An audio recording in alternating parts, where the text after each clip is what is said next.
All right, hello. Today I'm going to read chapter 3 from The Unteachables by Gordon Korman. Chapter 3 is from the point of view of Parker Elias. I love the sound the pickup truck makes when the motor roars to life. It's even cooler now with that little muffler problem, but that'll only last until Mom and Dad save up the money to get it fixed. Even without the extra noise, though, it's still awesome. I look down at the start button. So it says, Negan Ratspots. That's what I saw the first time anyway. Now I know what it really says. Engine, start, stop. That's what reading is for me. I see all the letters, but they're all kind of a mismatch. Like my class at school, which is SCS-8, although it looks like SS8C or S8SC or even CS8S. It messes me up at first a little while until I figure out where I have to go. And then it doesn't matter what order the letters and numbers are in. The pickup jounces over the packed dirt of the driveway before bumping onto the paved road where our property ends. Our farm is right outside town, so I haven't gone very far when a police car pulls up beside me. The cop gives me a thorough once-over with his eyes. I'm used to it.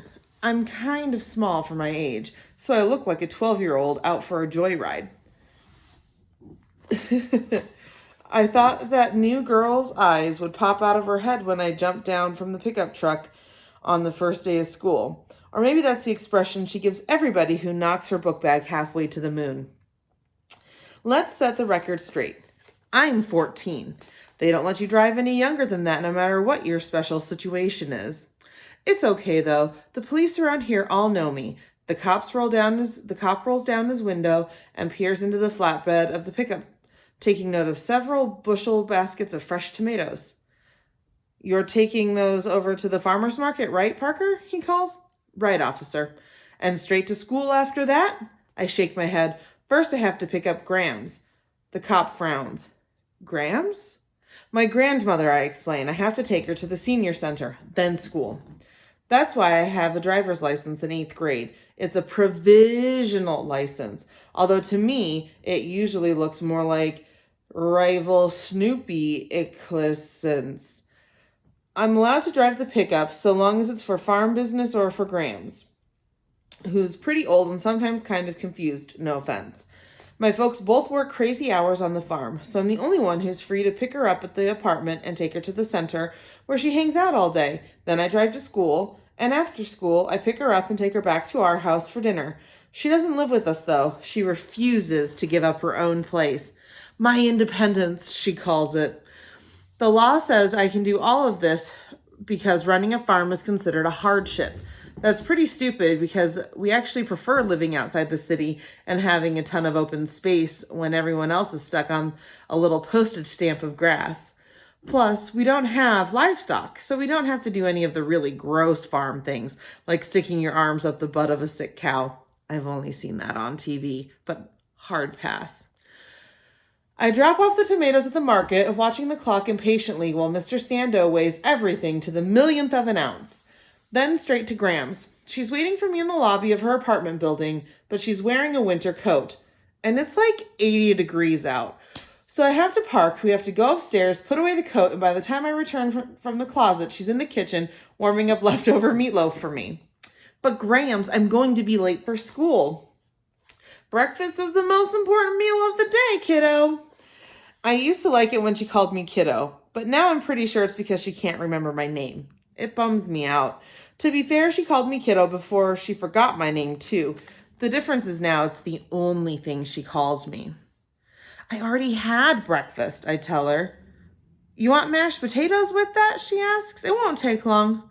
No thanks, this is fine. Obviously, I eat the meatloaf. It's actually pretty good. Grams can still cook, even though she's forgotten most other things. She's been knitting me a sweater for the past 3 years, and she can't seem to finish. I've gotten a lot bigger in that time, but it's okay, because so has the sweater. It's draped over the back of her couch, a mass of drop stitches, hanging strands, and random colors. It looks like a giant psychedelic wool amoeba.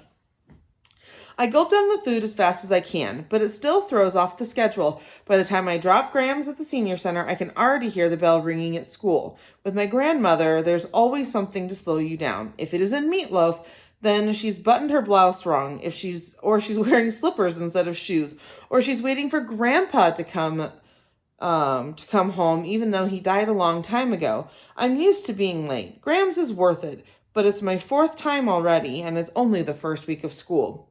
I barrel around the streets, busting the speed limit by a lot and blowing at least one stop sign. I screech into the school parking lot, leaving a small mark on the side of Mr. Sarkassian's BMW. Not good.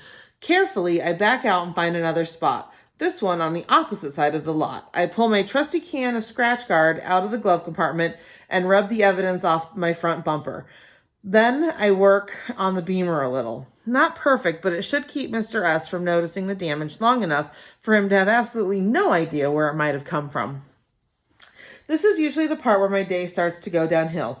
I love getting to school, the driving and all that, but once I'm here, not so much. There's no problem with the building, and the teachers are okay, I guess. It just happens to be a place where I'm bad at everything that's considered important. It's a long walk to room 117. I take it slow because who wants to rush somewhere you hate? I'm already late though, so I open the door and walk inside. Before I know it, my feet slide out from underneath me and wham!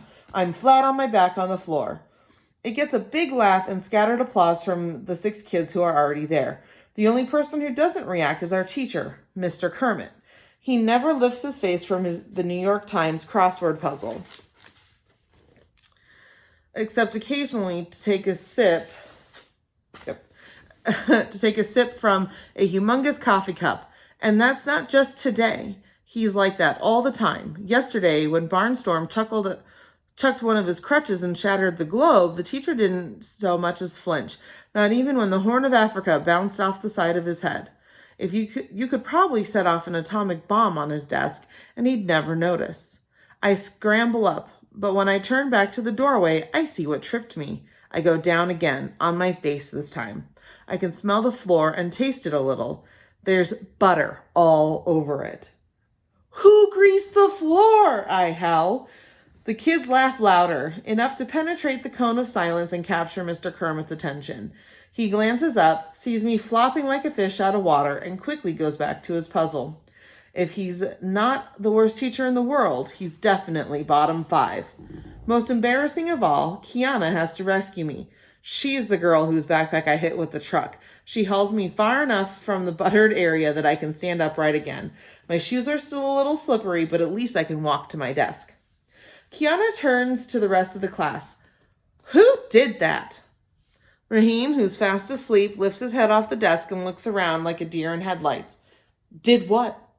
Let it go, I murmured, red-faced. Why should you? She demands. Somebody buttered the doorway. Mr. Kermit's not going to stand for that.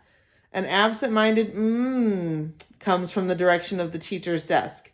Shh! I drag my broken body to the chair. Who's the mystery prankster who almost put me in intensive care? Plenty of possibilities in this class.